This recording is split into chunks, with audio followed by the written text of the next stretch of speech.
Tonight's program contains graphic imagery. Viewer discretion is advised.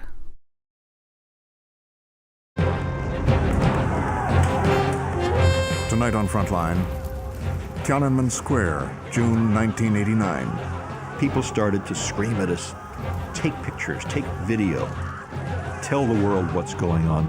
They're killing innocent people. In the wake of a bloody crackdown on pro-democracy demonstrators, one solitary man defied the awesome power of the Chinese state. This man just went out and he said, "Stop," and the tank stopped. But who was he? In a sense, he stood for the ordinary people. And what happened to him? He just melted into the crowd and he was gone. Tonight, veteran filmmaker Anthony Thomas investigates the fate of this heroic figure For over a year, we also followed every lead. and explores the bold gamble of China's leaders to quell the spirit of Tiananmen How do you prevent the fire from spreading? through their open embrace of capitalism, It is an amazing miracle what has happened since 1989. tough political repression, If you've ever seen security people manhandle a Chinese citizen, they're really brutal. and strict censorship of the media. But not one single image of Tank Man. Leading U.S. companies like Google, Yahoo, Cisco, and Microsoft have compromised their duties as responsible corporate citizens. This was not something that we did enthusiastically or not something that we're proud of at all.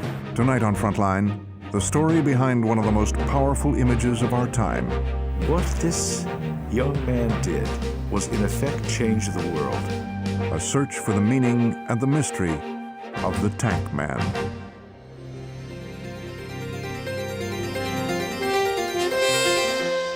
Funding for Frontline is provided by the Park Foundation, committed to raising public awareness. Frontline is made possible by contributions to your PBS station from viewers like you. Thank you.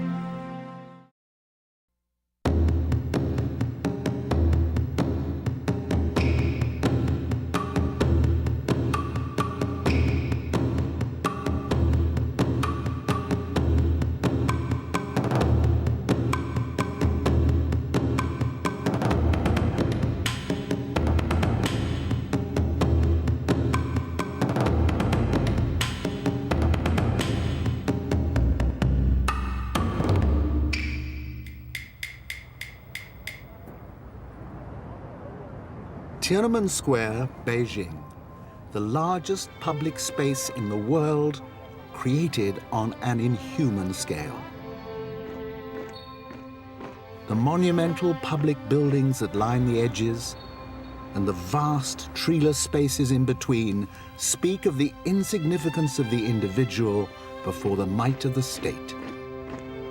The atmosphere here is edgy. Even with permits and government minders, our filming is constantly interrupted. Soldiers, policemen, men in plain clothes all demand our papers. The authorities here are afraid of cameras. They know their power. They have hundreds of them trained on Tiananmen Square. Their cameras. Cameras in other hands are considered dangerous, and with good reason. This place can be a powder keg. On a June night in 1989, Tiananmen Square was a war zone.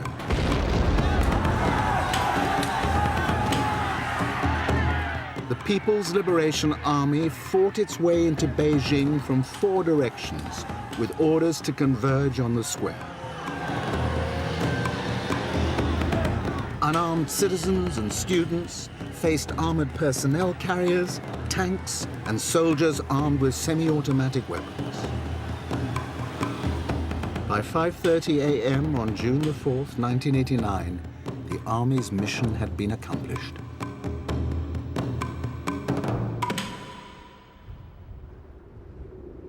Gradually, the dawn came up. In Beijing, you know how misty it is, smoggy. This wasn't a sunrise. This was like a grayness gradually acquiring some sort of light. And where all this life had been was this quadrangle of tanks facing out. All the students were gone. And I just stood there and I watched. T.D. Ullman was staying at this Beijing hotel which has a commanding view of Shangan Avenue, the Avenue of Eternal Peace, that runs directly into Tiananmen Square. On these balconies, Western reporters and photographers had crouched, often under gunfire, to record the events of the night of June 3rd, 4th. Then, at noon on the 5th, when the army seemed in complete control, something remarkable happened on Shangan Avenue, immediately below. The tanks danced. It was obscene. It was like an obscene dance. They just didn't roll out, they swiveled around. God knows why they did that. And then the moment came which has intrigued you and fascinated and moved the world. You stand there, you're looking down, this tank's coming out, it's got its gun up, and this man just went out and he said, "Stop." It's absolutely extraordinary. You could look at him as unusually brave, but he probably wasn't. He was probably just an ordinary person who was so disgusted at what he had seen for the last few days. And he said, right, that's it. I'm going out and I'm going to just stand in front of that column. The tank did not try to just run him over. It turned to go around him. And then the young man jumps in front of the tank. And then the tank turns the other way and the young man jumps the other side. They did this a couple of times, and then the tank turned off its motor. And then it seemed to me that all the tanks turned off their motors because it was really quiet. Standing in front of a column of tanks. No one around him. He was all on his own with his shopping bag in his hand. He climbed on top of the tank, banged on the lid, said, "Get out of my city. You're not wanted here." We don't know exactly what he said, but it's clear that's what he wanted to say. And I started to cry because I had seen so much shooting and so many people dying that I was sure this man would get crushed. So I remember thinking, I can't cry because I can't see. I want to watch this. During this time, I'm thinking, this guy is going to be killed any moment now. And if he is, I just can't miss this. This is something that he's giving his life for. It's my responsibility to record it as accurately as possible.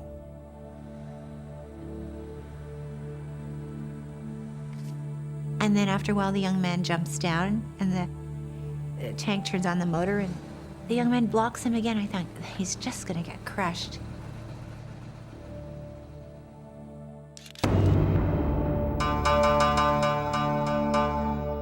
I realized that the Public Security Bureau had been watching us from the other rooftop by binoculars. So I went in and took the film out of the camera and reloaded it into the plastic film can. And went into the toilet, took off the top of the toilet and put it in the holding tank, put the toilet top back on. And shortly after that, probably 10, 15 minutes afterwards, the Public Security Bureau broke through the door. They got one other roll of film from the shots that I'd taken from the night before, and they were pretty satisfied they'd cleaned up the situation. About a day and a half later, I worked my way back through the back streets to the Beijing hotel, and luckily nobody had flushed the toilet. So one of the most famous photographs of the 20th century was floating in the top of a lavatory Floating system. in the top of the toilet, and possibly could have been literally flushed, yeah. Images of that extraordinary confrontation became icons of freedom. They have been reproduced on T-shirts and posters ever since. President Bush commended his courage, and leaders the world over hailed him. He became an inspiration to millions, and he changed lives forever. For all my years conducting investigation of human rights abuses, I never forgot this young man who stand in front of tanks. It's not only me never forgot, the world did not forget him. I spent, years in the labor camp. I confronted the regime also in the labor camp. That image actually played a key role to me. He wanted to change China, but what he did was help to change the Soviet Union. I went to a number of countries in Eastern Europe before the Berlin Wall came down, and I was complimenting their courage. They said, if that kid in China stood in front of those tanks, we can do what we're doing. What this young man did was in effect change the world. Within minutes of his incredible act of defiance, Tankman was hustled away, by whom we do not know, and vanished. And still we have no idea of his fate or who he was. But to some it appears he was not a student, more likely an ordinary working man. He didn't look at all like a student. He looked like someone on his way to work or who'd just knocked off and was on his way home, doing the shopping on the way home. In a sense, he stood for the ordinary people. The protests that climaxed with the Tankman's lonely act of defiance had begun 5 weeks earlier with a mass student demonstration, and in most Western media continued to be treated as a student phenomenon. But there's much more to this story. The students had touched a nerve, and soon everyone seemed to be out there protesting against hardship, government corruption, and 40 years of repression. In Tiananmen Square and on the streets of Beijing, in cities right across China, there were tens of millions of tankmen. Whole swathes of the country were in open revolt. In Beijing, 1 in 10 of the population was joining in. And that includes all the old people, all the little children. So it was massive.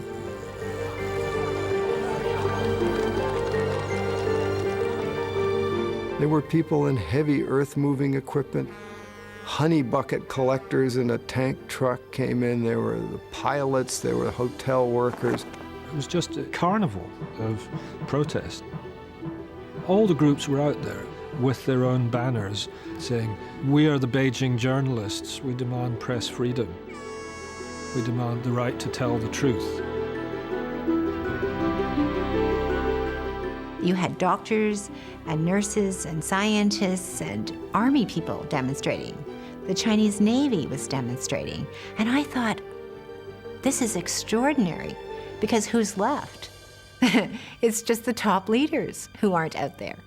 People thought that the old regime was somehow about to fall. And indeed, it was hard to imagine how it could be otherwise at that moment. For the very first time, press and television were reporting freely and truthfully. The virus of freedom quickly spread. You could feel something uncontrollable building.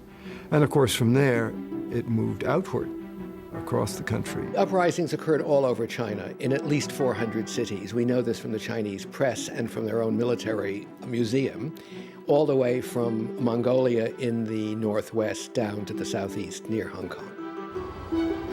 And from these cities, hundreds of thousands of supporters converged on the capital. The students had started the protest hoping to cleanse the party of graft and corruption and encourage free speech. They sought reform, not revolution. After all, they were, by and large, the children of the elite. But as the movement spread outwards to the middle classes and then to the workers and peasants, attitudes hardened. The move from student uprising to a worker uprising is what really scared the Chinese government. They felt that they could deal with the students. After all, students had been involved in uprising for many, many years. But where it became dangerous to the stability and to the survival of the Communist Party was when ordinary workers became involved. After all, the Chinese Communist Party had originally used the workers' movement to gain power for itself. Now those in government were terrified that we'd take it back from them. In fact, the government was paralyzed by infighting between those who advocated peaceful negotiation and hardliners who demanded a crackdown.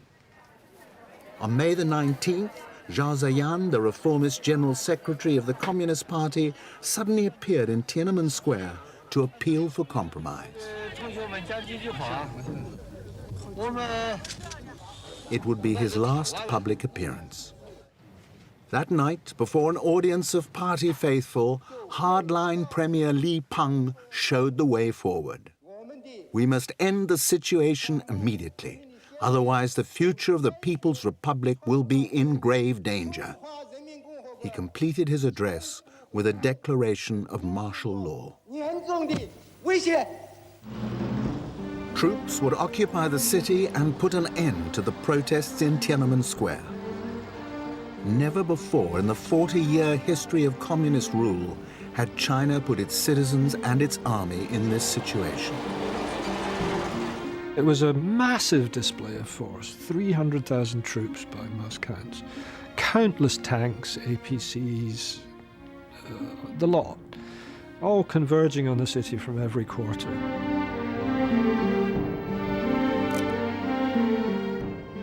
Beijing's response came as a complete surprise, both to the army and to the government. The people just flooded out, and physically, with their sheer numbers, simply blocked the road. Flood tactics, flooding them with people so they couldn't move. The army at that point wasn't willing to run over people and shoot people, to their credit. The scene that greeted my eyes was just unbelievable. I could see for about a mile in the distance endless serried ranks of transport trucks, completely surrounded by tens of thousands of people. Young women, middle-aged housewives, elderly retired workers said, "You're not coming in. Sorry, this is our city. There's no chaos. Leave us alone." So there are 3 or 4 major military convoys in the suburbs of Beijing that can't go forward to Tiananmen Square. They also can't withdraw. They had them fixed there and imposed on them a 24, 48-hour street seminar to explain to them why they shouldn't be doing what they're doing.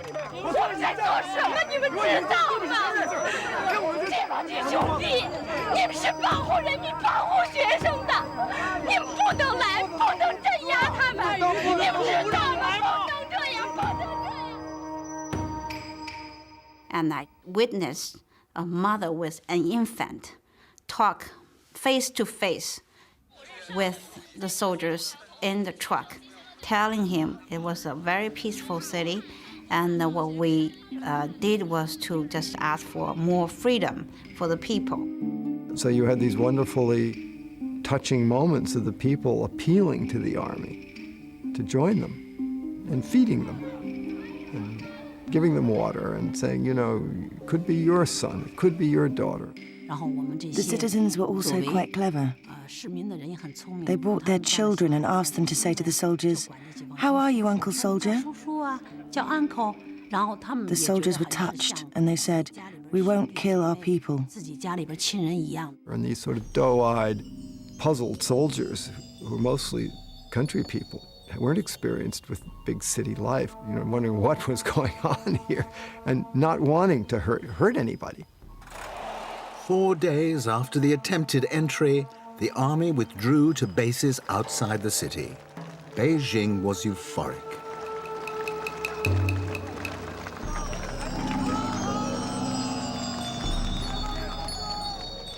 So that ended very well and was a great triumph. But it also was an enormous humiliation for the leadership. They had been thwarted, and they had lost face, and they weren't going to let it happen again. The party elders feared that the whole edifice of communism was going to collapse, like it was collapsing in the Soviet Union and in other parts of Eastern Europe. They needed to make a stand, and a bloody stand, to show their population, and in fact to cow their population back into submission. Over the next 10 days, Supreme Leader Deng Xiaoping hatched a new plan. Troops armed with semi-automatic weapons and backed by tanks were drawn from military districts across China.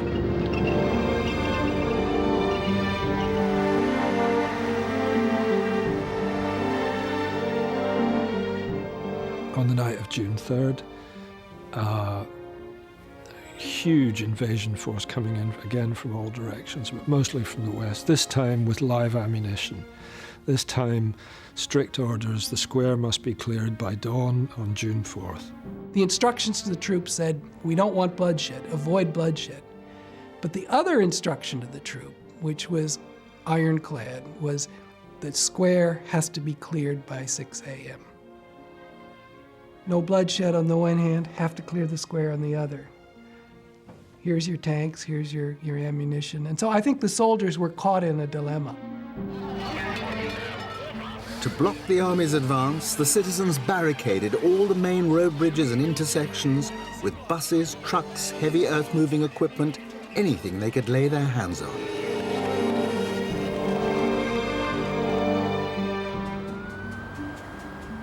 Mushidi Bridge. In 1989, all traffic entering the city from the west had to cross here. The nearby exit ramp didn't exist. But the apartments were here, homes to senior government bureaucrats who would have a ringside view of a massacre that began in the early evening of June the 3rd, as the crowds manning the barricades on Mushidi Bridge hurled rocks and abuse at the advancing army.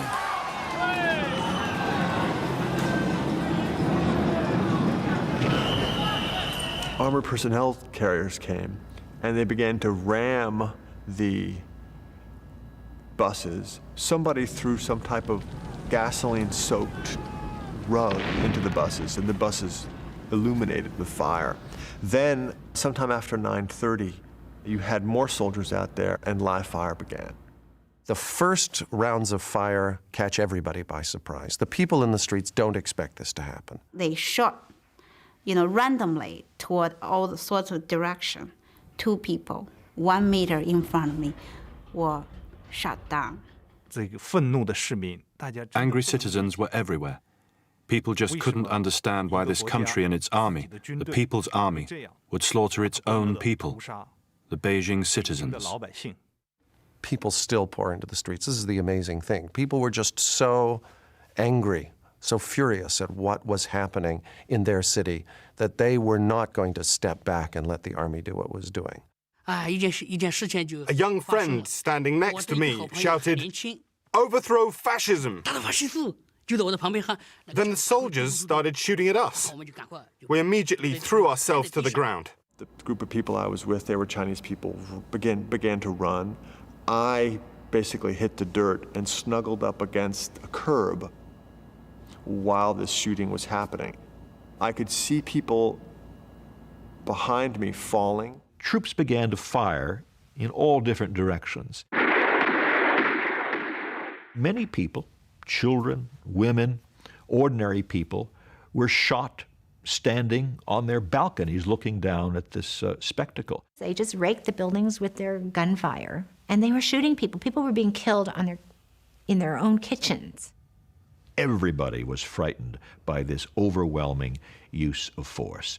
What was amazing was that the army used battlefield weapons. These bullets are the size of a man's thumb, and they're encased with this copper, sort of soft outer coating that when it's fired, it unfurls and it twists. They're like dum-dums, I guess. They twist, so when they go through the victim, they tear up the victim inside. It's the kind of ammunition an army wants in the field because it creates much damage and incapacitates the other side because of the medical burden of dealing with this kind of casualty. It's not the sort of thing that should be used in an urban setting. Right in front of us, this tall young man, about 20 years old, suddenly fell down. He'd been shot in the chest. Blood was pouring out. We were absolutely shocked. We didn't know how to stop the bleeding. Someone found a bicycle to carry him to the hospital. You had doctors outside involved in mouth-to-mouth resuscitation with red faces from, stained from blood. We saw more than 30 bodies lying on the ground in front of the hospital. All the doctors were in a state of shock, completely lost. I visited 3 hospitals very close to the Mushidi area, and we were in total shock because of the large numbers of people wounded being brought to these facilities, most of them being brought on bicycle-pulled carts, and all around us we could hear gunfire. We went into the hospital through the back entrance where the staff goes. There was a smell. My friend said, "Do you smell that?" And I said, "I smell something sweet." And she said, "That's death. That's what you're smelling." People started to scream at us, "Pai dian shi, take pictures, take video, tell the world what's going on. They're killing innocent people." Shangan Avenue cuts right across the city and was the main route of the army's advance from the east and the west. On the night of June 3rd, it was barricaded and defended at every major intersection.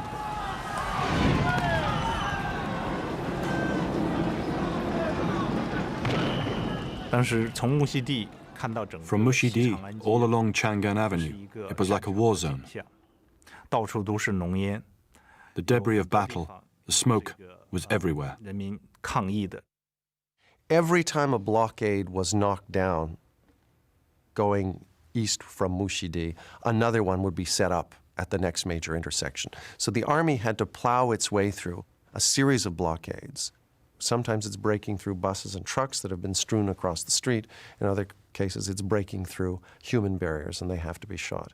Basically, it was a one-sided pitched battle all the way from the western suburbs till they finally, several hours later, about 1:30 a.m., began to arrive at Tiananmen Square, which was ground zero. This was the crunch time. We knew the troops had orders to clear the square by dawn. That was the deadline.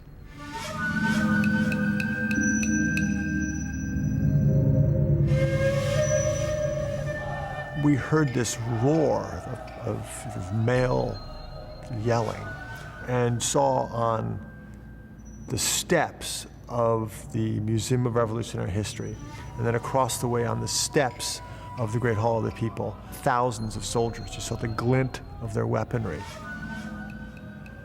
It was clear to everyone from that point on we were absolutely trapped. You had the military coming in from the west with their tanks. We knew there were tanks coming from the south up Tiananmen Gate, and now on both sides of the square, you had hundreds, if not thousands, of soldiers. And then the firing started. Even at this late stage, many couldn't believe the army was using live ammunition, and they stood their ground. And you just hear this thunderous sound of gunfire. All the gunfire kept going. You could see tracer bullets through the sky. There was a battle going on, and there were all these civilians, and they were the targets. One man was shot down. Someone ran up and dragged that man. I didn't. I just kept running. On my left side, someone was hit in the neck. Everyone was running.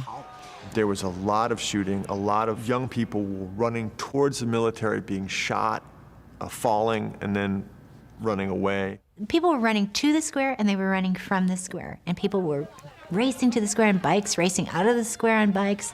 The ambulances started to go in. There was a lot of smoke. The lights were on the square, and there was this continual announcement of, under the martial law regulations, no one should be on the street. If you stay on the street, you will be responsible for what happens to you. This sort of continual bass beat of that evening was that these announcements. About 4:15 in the morning, suddenly all the lights in the square went out. Pitch dark. This was very frightening. And then I heard these horrible crushing sounds, like when tanks run over things, crushing splinter sounds. After about 10 minutes, the lights came on again, but not the normal lights in the square. They stayed off. Instead, they put on the special display lights that lit up the Great Hall of the People. It was like this Götterdämmerung effect of the vast, cavernous Great Hall of the People lit up by floodlights. smoke rising all around, and at that point we could see just a river of troops flowing out of the Great Hall of the People onto the steps and deploying in front of the monument to the people's heroes. The students had made their last stand at the monument. They had witnessed the shooting and killing as the armies swept through the square towards them, and many expected the same treatment themselves. But they were wrong. The soldiers held their fire, and the students were offered amnesty if they vacated the square at once. Should we stay or should we go was put to a voice vote among the students there. It was clear to me that the stay votes were much, much, much stronger.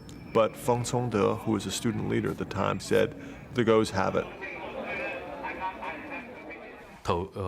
From my point of view, the important thing was to avoid more injury and death. So I made the decision to lead the students out of the square. 3,000 to 5,000 students and citizens left the square by the southeast corner.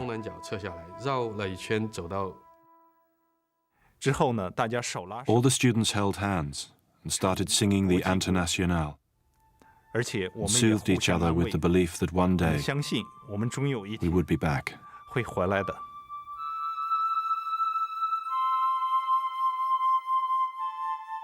I'll never forget those faces, the young people's faces.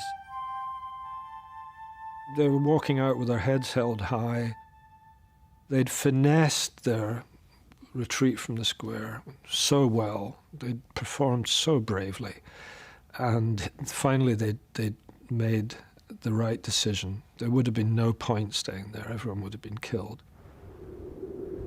Reports in the week after June 4th stated that troops had assaulted the monument and massacred all the students on the monument. Thousands of students had been shot down in cold blood. That didn't happen. Had it happened, I wouldn't be here today. Simple as that.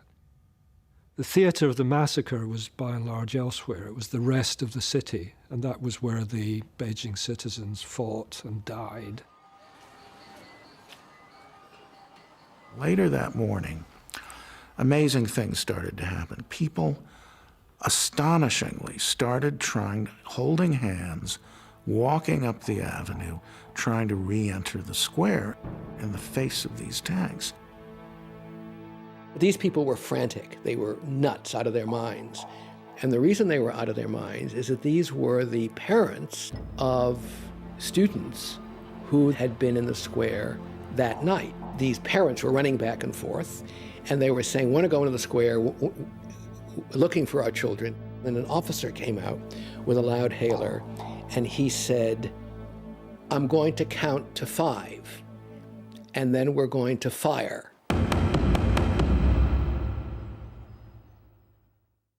Then all the people would realize that the guns were pointed at them, and they'd go running past the hotel. And then the soldiers would fire in their backs. I felt like I was watching some terrible opera.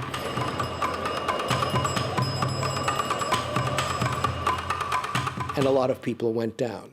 30, 40, 50 people are knocked down. Everybody else ran away.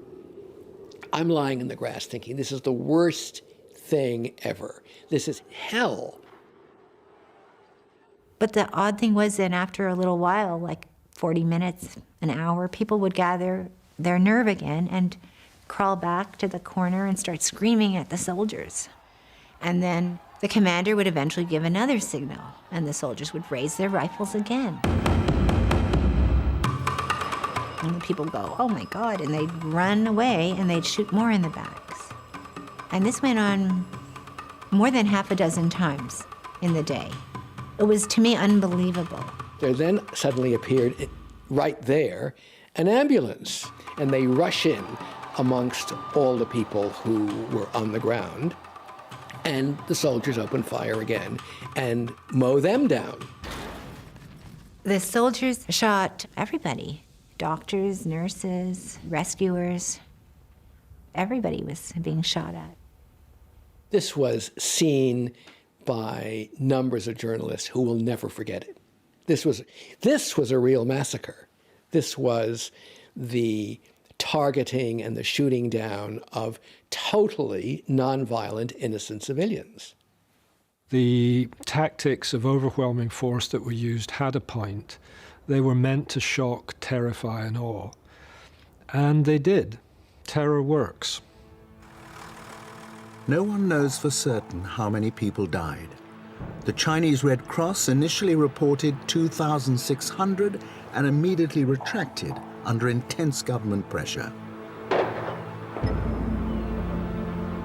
The official figure is 241 dead, including 23 officers and soldiers and 7,000 wounded.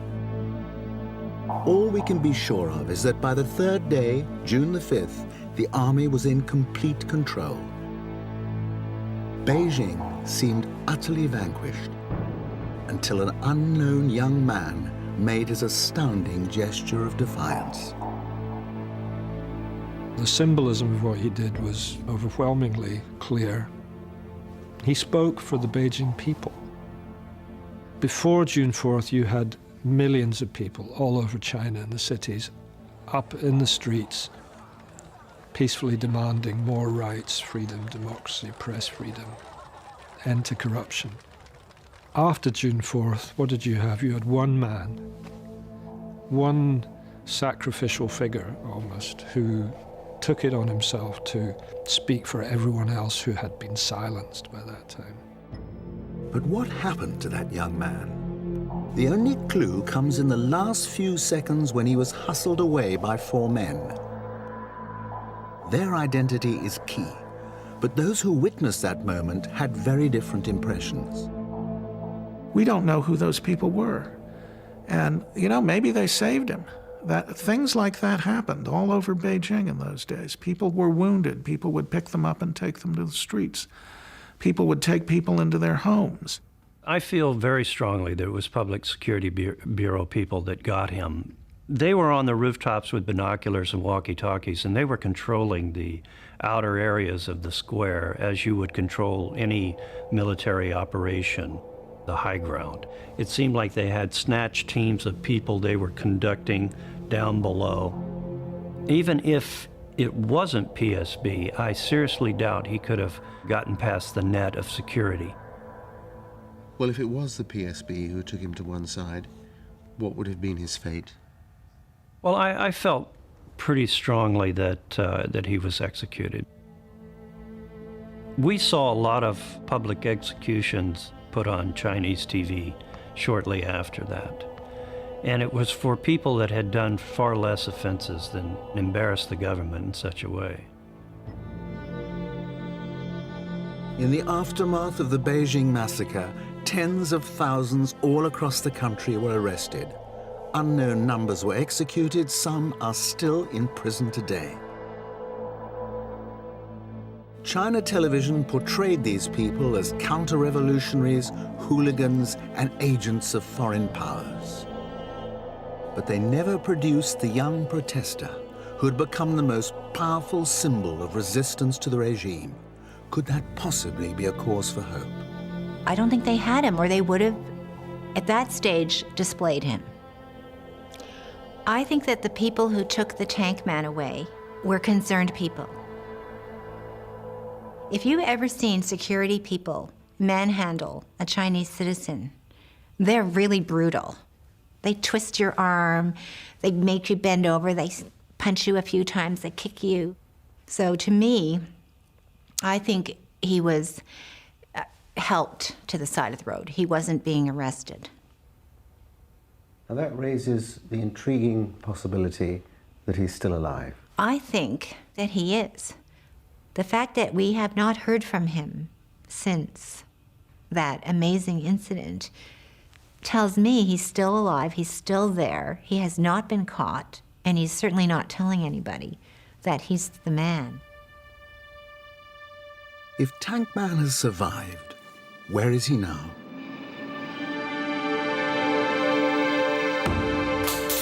Since the day he made his heroic stand, his country has changed beyond recognition. Old economic dogmas were cast aside. To attract foreign capital, China's leaders created special economic zones. and removed many restrictions on foreign ownership and investment. The results were dramatic. 15 years ago, this entire skyline didn't exist, just paddy fields. China's rise is the story of the 21st century, and it is rooted in the events of 1989. This was Deng Xiaoping's great moment of genius. After the massacre of 1989, he in effect said, we will not stop economic reform. We will, in effect, halt political reform. What he basically said to people was, folks, you're in a room. There are two doors. One door says politics, one door says economics. You open the economic door, you're on your own, you can go the full distance, do basically whatever you want, get wealthy, help your family, have a bright future, move forward into a glorious future. You open the political door, you're going to run right into one obstruction after another, and you're going to run into the state. There was a point to that. This was meant to buy the Communist Party a new lease on life. On the one hand, intimidate opposition for a generation. On the other hand, give the people bread and circuses. And the deal is there must be no challenge to one-party rule. That's the terms of today's China. That's the deal. And for those who rose against the regime in 1989, principally city people, the deal has paid off. After decades of austerity, they have access to everything money can buy. No dream seems unattainable here, no expense too daunting. And the speed of the change is breathtaking. The high-speed train from Shanghai Airport to the city uses a technology developed in Germany, but considered far too expensive to be practical. But it stands as an important symbol of China's aspirations, no matter if the train is often empty. Underpinning these visionary projects is an economy hurtling forward at a staggering rate of 9% a year as China draws in hundreds of billions of dollars of foreign investment.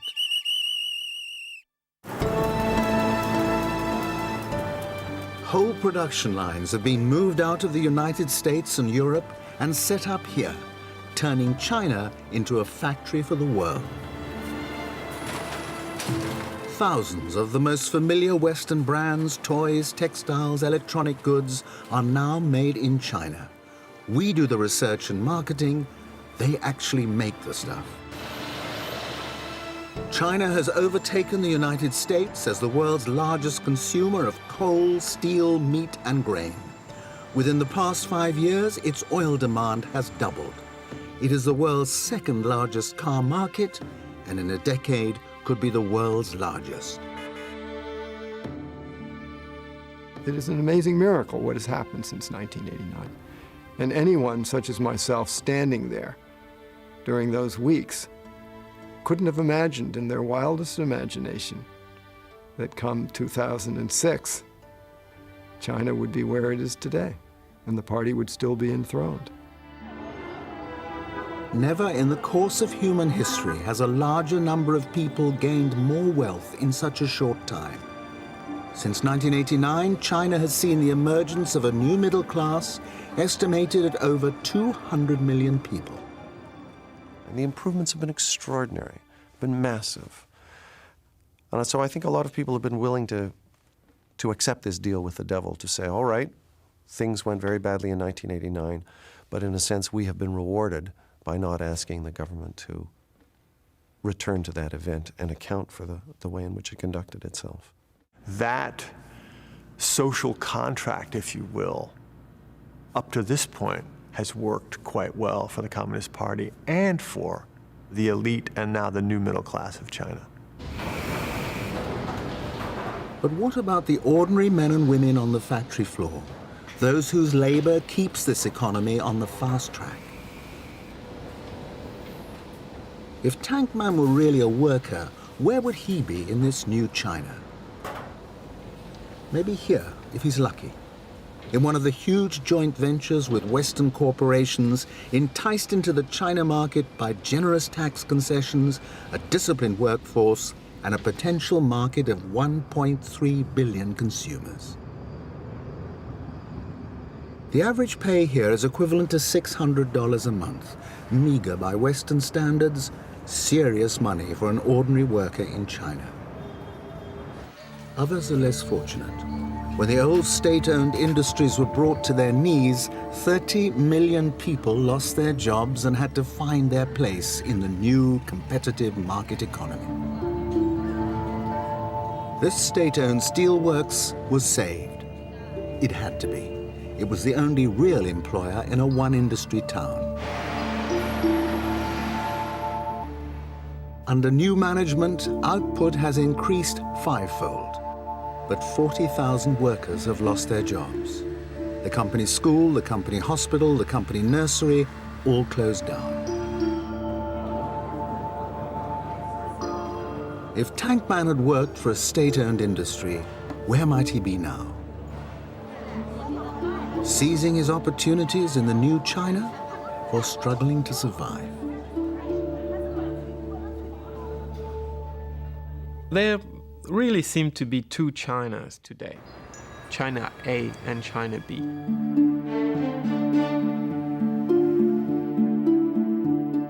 China A is big cities where businessmen and foreign governments go. Beijing, Guangzhou, Shanghai, Shenzhen, modern and confronting a lot of the problems that developed countries are facing. Problems of urbanization, too many cars, the rise of criminalization, the education, health system, the judicial system. These are problems for a developed, rich, or getting richer country. And then you have China B, the undeveloped or developing China, which is the vast majority of the country. This China is still very poor, not getting better because all the economic growth is concentrated in the cities. They face problems that are really problems from developing countries. Very low education, not enough water, not enough economic resources, not enough infrastructure.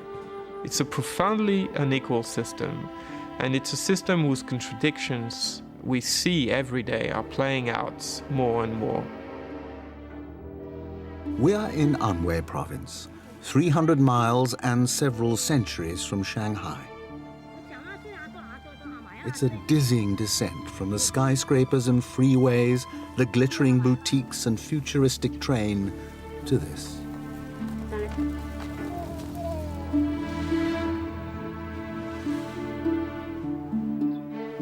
And yet there have been changes here, real changes for the better. Under the old collective system, peasants were virtually slaves of the state. Now they own, or rather lease, their plots and are free to sell their produce on the open market. As a result of these reforms, rural incomes doubled within a decade. But the trouble is that what the state gave with one hand, it has taken away with the other. Education and healthcare, which are the two main benchmarks for the advancement and the progress of a society at large, have totally collapsed in the past 20 years. Education used to be free and accessible for every child in China. But now there is not one kid in China that doesn't have to pay to go to school. And not only the school fees, but the book fees, the heating fees, an array of fees. Children of farmers in rural areas just can't go to school now because they can't afford it. You have to pay, and they can't afford to pay.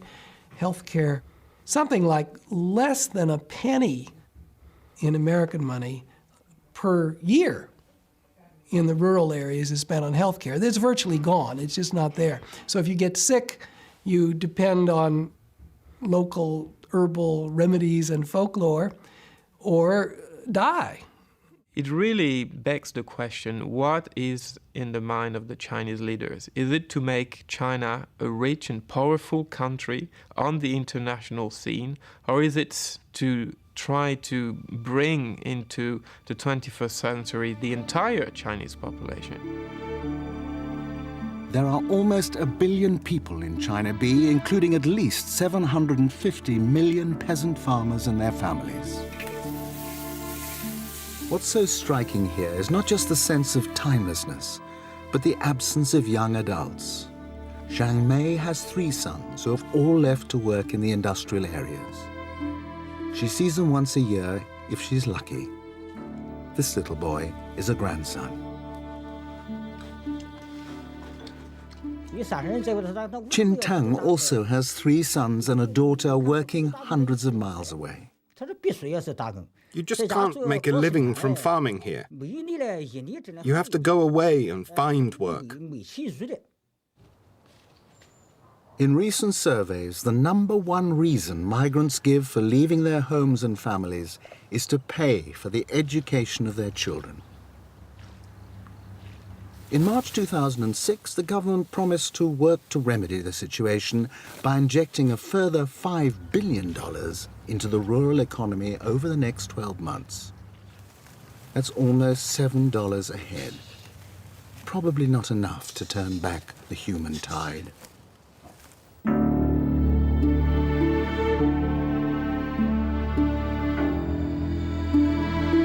Everywhere you look in China, peasants on the move. Flow and counterflow of hundreds of millions of people willing to accept working conditions and wages that give this economy its competitive edge.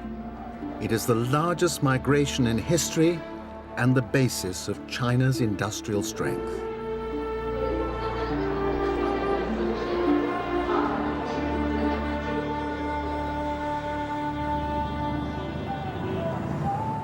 "40,000 migrants work here in Sanxinchang, a new industrial center that has grown from a village in less than 10 years. The trend now is for specialization, 1 city per product.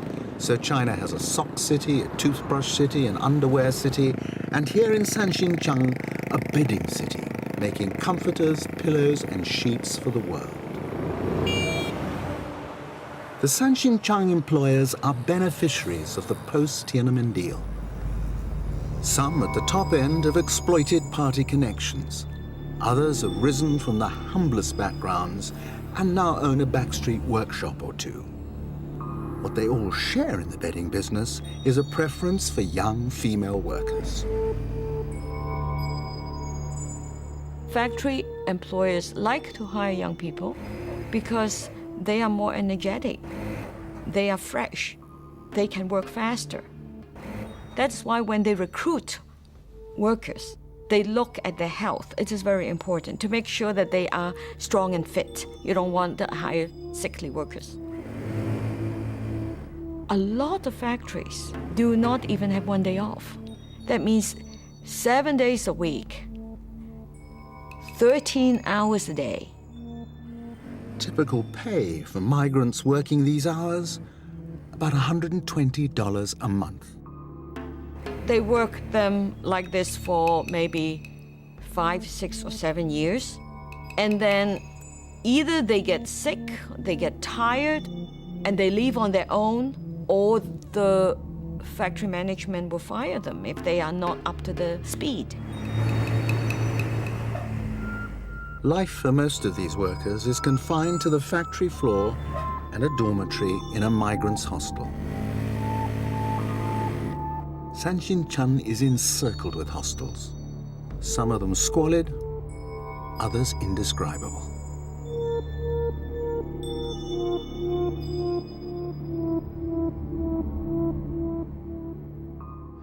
We were allowed to film at the modern Jiangsu Dadao factory. Here, top-quality bed linen is woven for clients from Russia and the Far East to the United States. And the girls who make the stuff sleep 12 to a room. 3 of the brightest were taken off the factory floor and were ready and waiting for our interview. 为什么来这？因为听在我以前也在这边。 Chiju, aged 20, is from Anhui province, where we had just come from. 正规一点，而且嘛，上班时间比较。 Chiju spoke glowingly of her job at this new modern factory, but were these her real feelings? Impossible to know, with all interviews monitored by government minders. 食堂什么各方面都还挺好的。 We're paid regularly. We never have to work after 9 p.m, and the food is much better than anywhere I've worked before. In spite of the heavy presence in the wings, the girls gradually opened up and gave us a glimpse into their real lives. 家里面嘛，总归反正兄弟姐妹比人家多一点嘛。 Jinli is from Jiangxi province, 500 miles to the south. 自己嘛可以做一点事情。 I'm working here to help my family. Where I come from, all we have is farming. Hong Yan is the veteran of the group at 22. 然后到那个过年的时候，后来我就换厂到大岛来了。初中毕业，然后家里就是生活所迫嘛。 I send all the money I earn back home to pay the school fees for my brother and sister. 现在嘛，手里钱不太多，然后在这边。 But what I earn is still not enough. 有可能嘛，以后出国打工挣点钱回来做生意，因为现在做生意嘛。 Maybe I'd earn more in another country. And then Chiju opened up. 我想要帮你们说，暂时嘛，我就。 I just wish the pay here was better, that the factory would be developed and improved. 这在这边算是。 But at least it's better than the last place I worked in. 我们主要就是奔着以前。 When they were busy, we had to work on right through the night. 集货的时候。 Some of my friends just couldn't keep going and fell asleep. Right there in front of the machines. 没有尊严，没有做人的基本的。 The problems that workers face in China are not just low pay or long hours. 讨价还价的余地。 Workers have no basic rights. They don't even have the right to negotiate with management. 那这个雪消扁。 Now exiled, Han Dongfan broadcasts a regular phone-in program to mainland China.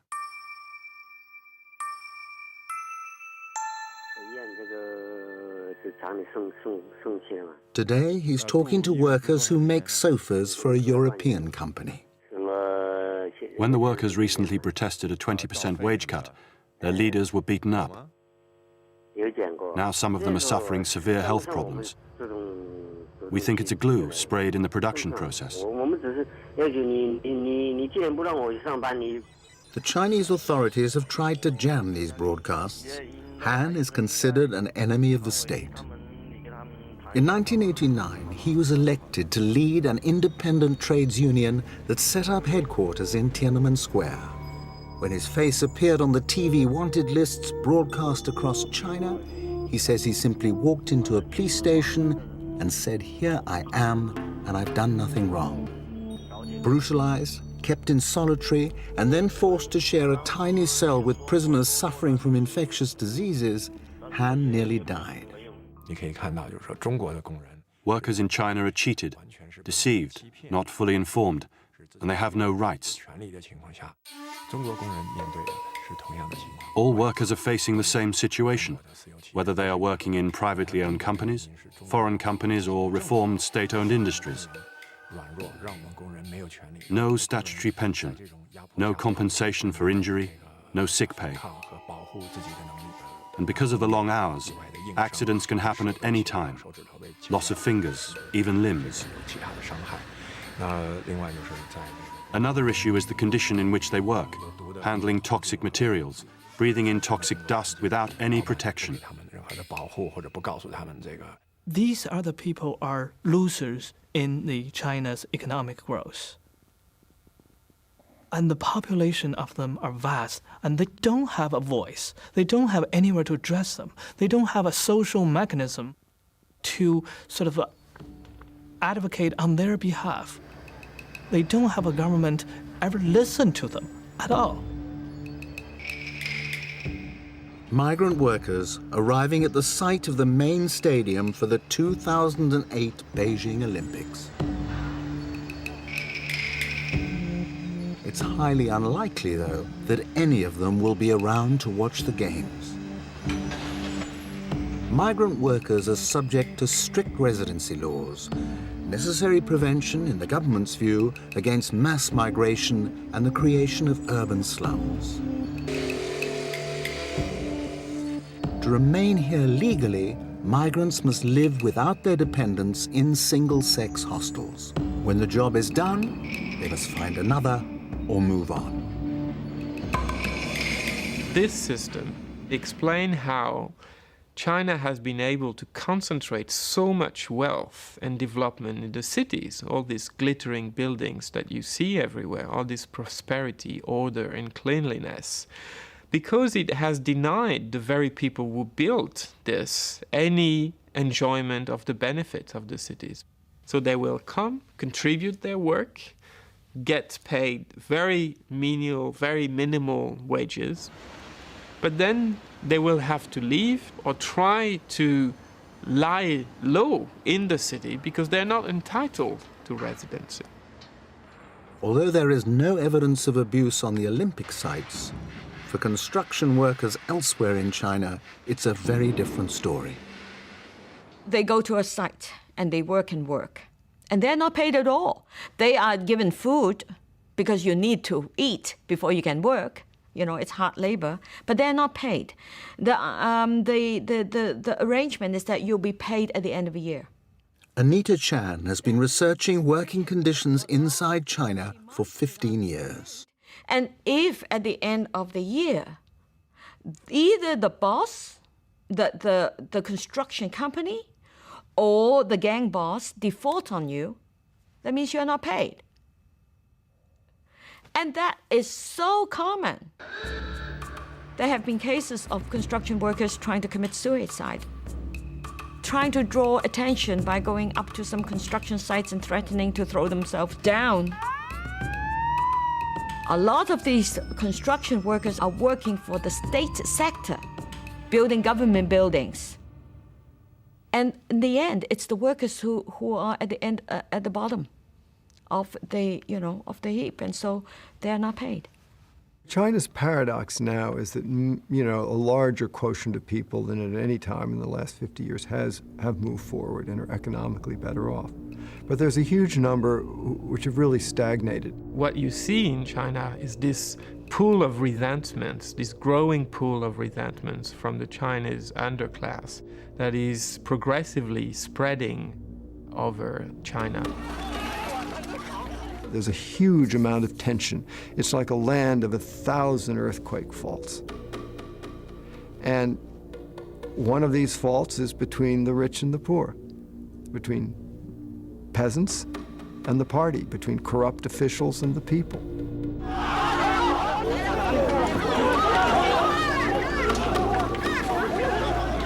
Time is running out. The level of unrest in China is rising.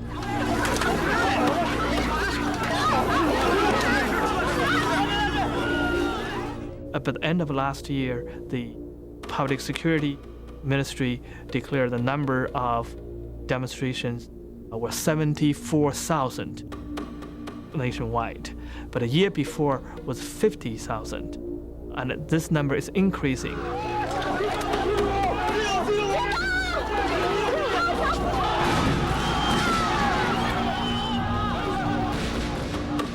The figure for 2005 has risen further to 87,000 incidents. All over China, the pressure is building.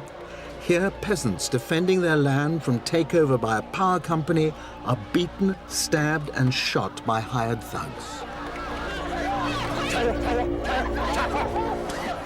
One incident in June of last year that happened to be recorded by a villager who was able to smuggle his tape out of the country. One incident in June 1989 that happened to take place under the very noses of Western cameramen.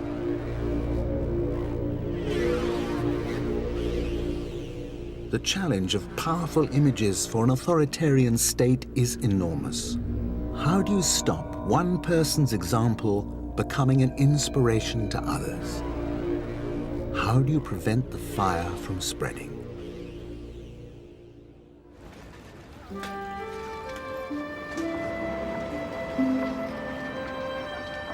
Beida, the University of Beijing and the most prestigious in all of China.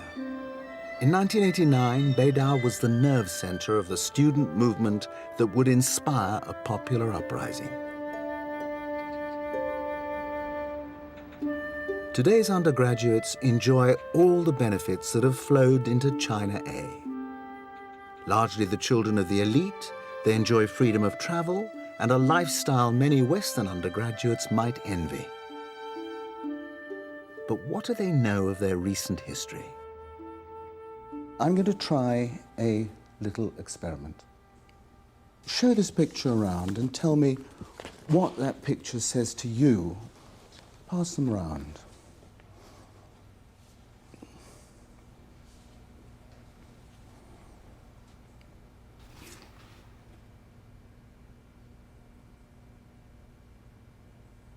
They were baffled. After a long silence, one of them whispered, "Looks like some military ceremony." The boy whispered back, 89. But the girl made no connection. Does it have any meaning at all? 从这张图上呢 Well, I can see 4 vehicles. 这个4个装备，然后 I'm not sure about the context. 不太清楚这是一个什么样的场合。 It might be a parade or something. 也许是阅兵或者什么其他的，我们可能真的 I 不能。 really don't know. I'm just 只能靠我 guessing. 们自己的想象，就是这个不是很清楚。我看不出来。 I really can't tell anything from this picture.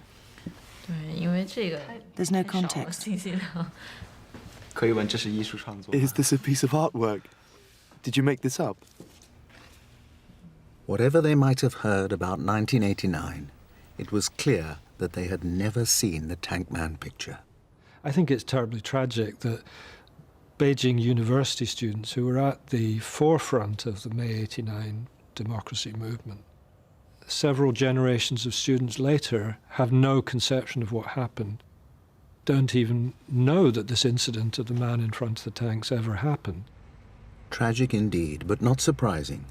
The image was shown once in 1989 on China television, rebranded as an example of the army's restraint. 稍有常识的人都会看出，如果我们的铁骑继续前进，这个螳臂挡车的歹徒难道能够阻挡得了吗？摄像机拍下的这个画面，同西方某些国家的宣传恰恰相反，正好说明了我们的军队保持了最大限度的克制。 But the picture was quickly withdrawn and never shown again. No one under 20 in China is likely to have seen it.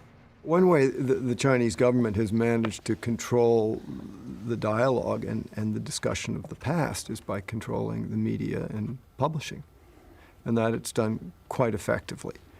And it's no accident that this is an area that they are least willing to relent and to compromise in as these other rather amazing reforms go forward in the country.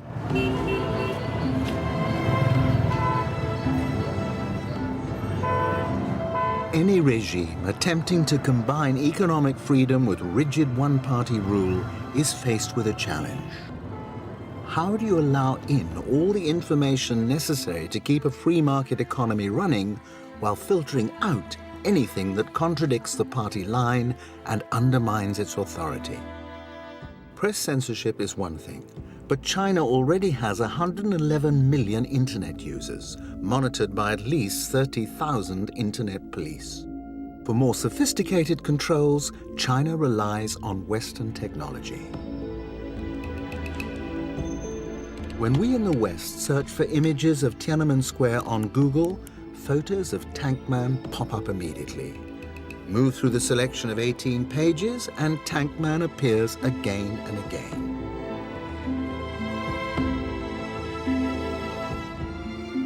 When people in China make the same entry on their Google search engine, they get just 3 pages, featuring maps, architecture, cooking hints, and smiling tourists posing in the square. but not one single image of the tank man. All the major IT companies in the West have not only embraced the Chinese market, they have bent over backwards to please the Chinese government. They have proposed to tailor their information system to fit the political censorship needs. Yahoo have very early on signed a self-censorship pledge. Google and others have followed.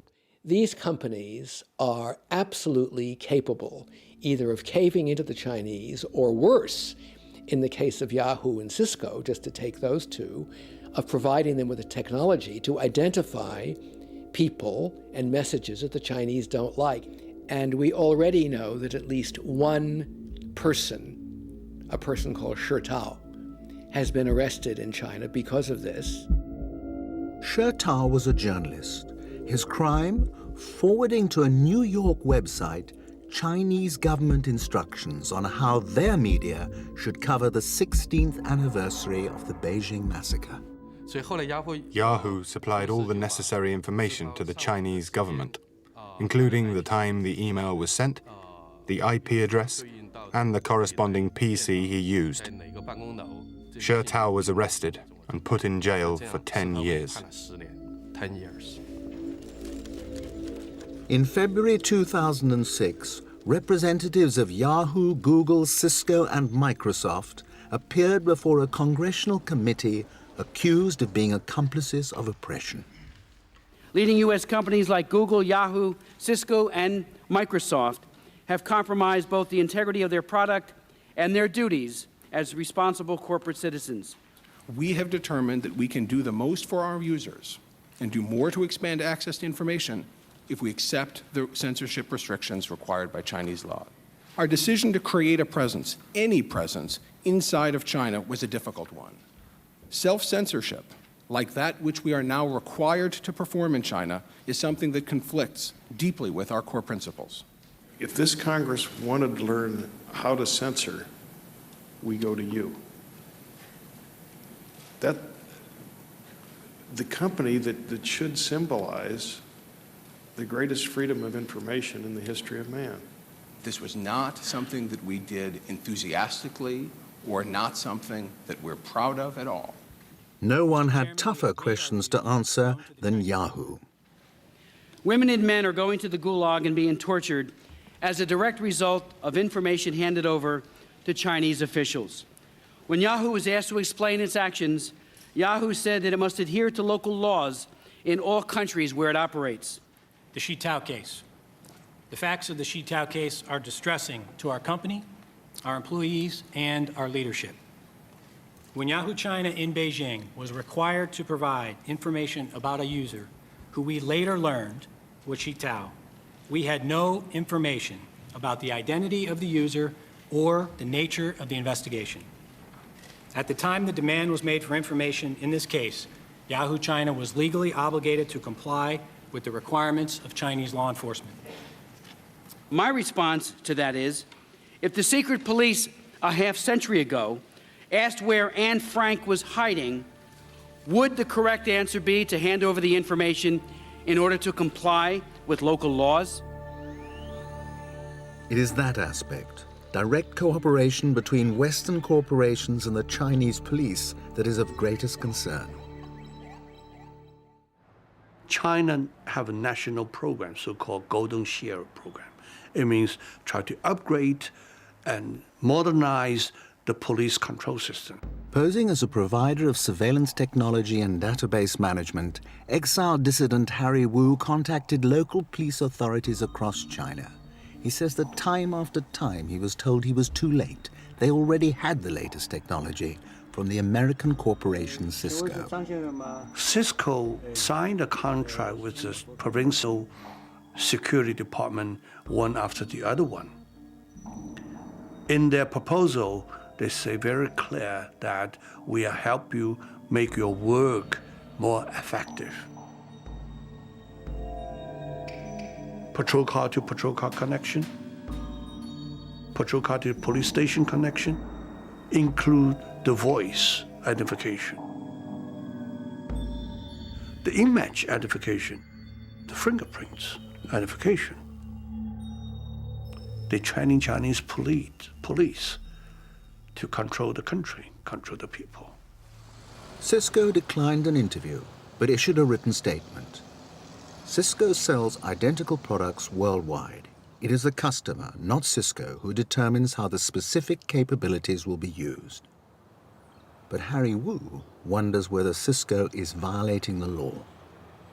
The Americans have the law since 1989, not allowed to sell any products to China about the detective or crime control.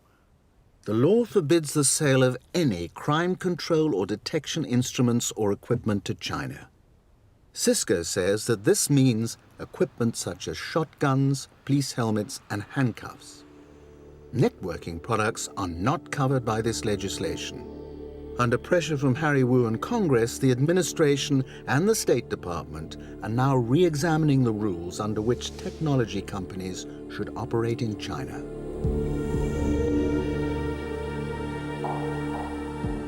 But the technology is already there.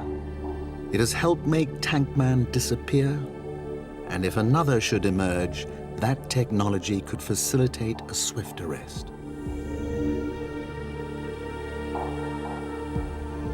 But in 1989, this lone defiance was an enigma, and the world's press wanted a name for the hero. After 3 weeks of speculation, news broke. He was named in an English Sunday newspaper as Wang Wei-lin, the 19-year-old son of a Beijing factory worker. Journalist Alfred Lee claimed that friends of the young man said they'd spotted him shaven-headed and paraded on state television. Following his world exclusive, Alfred Lee was congratulated by British Prime Minister Margaret Thatcher, and the name he gave the Tankman has been used by journalists and commentators ever since. I published the name Wang Wei-lin after speaking to 3 excellent contacts that I had in Beijing. These contacts were very close to what was happening in Tiananmen Square at the time. I knew that once his name had come into the public domain, the Chinese authorities wouldn't be able to do anything to him. They couldn't execute him. It would have brought outrage from the world. Experienced China journalists are deeply skeptical about the story and the name Wang Wei-lin. I didn't believe it because, it's great to have a scoop, but if no one can follow it, if no one can match it, then it doesn't exist. None of the resident correspondents in Beijing, many of whom are fluent in Chinese and have many sources, many connections, all kinds of information, no one could match it. I also took into account that the journalist who reported the story was not a resident foreign correspondent in Beijing. 5 days after Alfred Lee's story broke, the London Evening Standard cited American intelligence reports confirming that 19-year-old Wang Wei-lin was dead.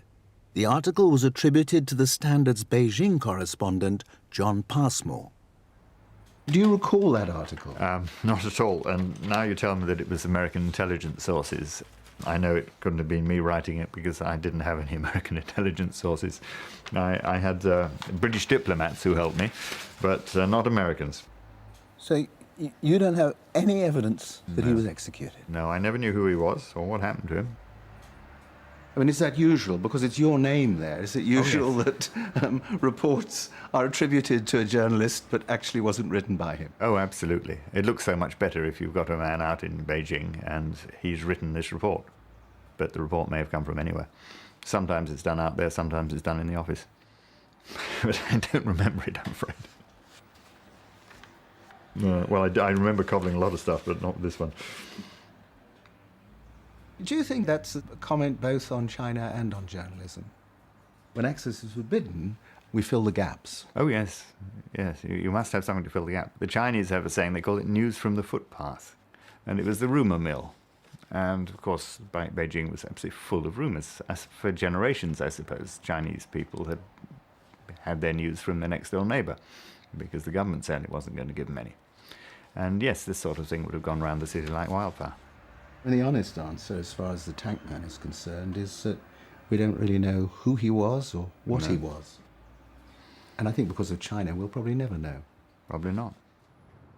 I followed the paper trail of the reports that appeared in the Western press naming him as Wang Weilin. The reports that he'd been executed, I looked into these, and I just concluded at the end of that investigation that we actually had no idea what this man was called, what his real name was, and we had even less idea of what had happened to him. He'd simply disappeared. There's been only one crack in the wall of silence. In 1990, Jiang Zemin, the man who would soon be president of China, was asked point blank by Barbara Walters.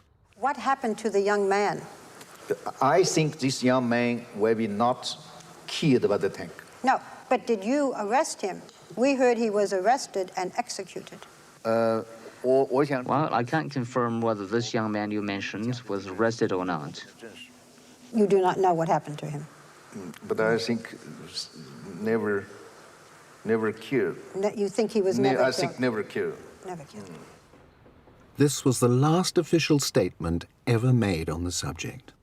Every year at the anniversary, I got phone calls, I have interviews requests, I have journalists, I have teachers, I have students asking me, asking my organization, where is him? Who is him? How is him now? But until now, today, I don't have an answer. For over a year, we also followed every lead, speaking to anyone who claimed to know the young man's name or his fate. Until, like those who had followed the trail before us, we came to understand that it is the mystery that gives the tank man his enduring power. He didn't need to have a name. He spoke for the masses, the many who'd been silenced on June 4th. He was all of them. He didn't need a name. He still doesn't need a name, because the point he made, everyone got it, everyone heard it. It will endure long after this regime has become history. Our journey in search of Tank Man brought us face to face with that other great mystery, China itself. Can the leadership's great gamble of economic reform and political repression succeed? Or will the spirit of Tank Man inevitably rise again? The power of that story is not getting weaker because of the time, because we don't know who he is. It's actually getting stronger. That ultimate spirit of a freedom will last longer than the strength of tanks and machine guns. In the long frame of history, it's the human freedom, courage, dignity will stay and prevail. That picture will testify that forever.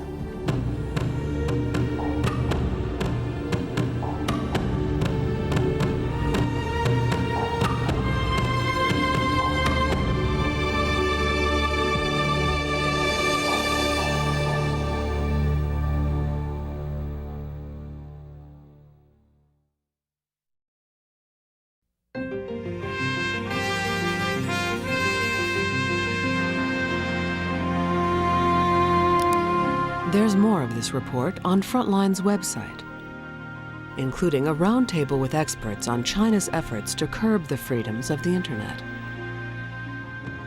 a timeline of Tiananmen, and the regime's debate over how to deal with the protesters, a talk with producer Anthony Thomas about his experience making this film, the chance to watch the full program again online, and more. Then join the discussion at pbs.org.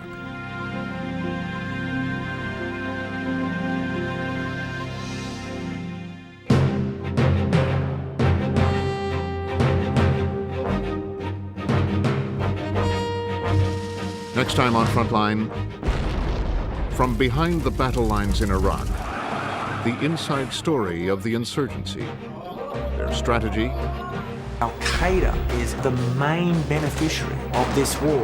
their tactics, They would bring in fighters, organize them into cells. and their internal divisions. Frontline takes you inside the Iraqi insurgency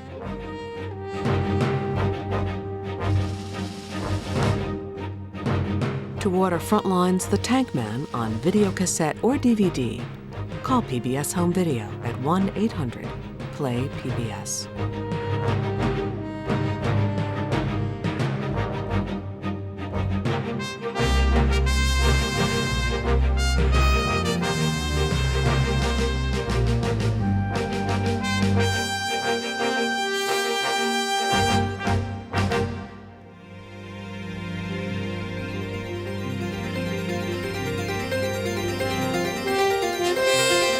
Funding for Frontline is provided by the Park Foundation, committed to raising public awareness.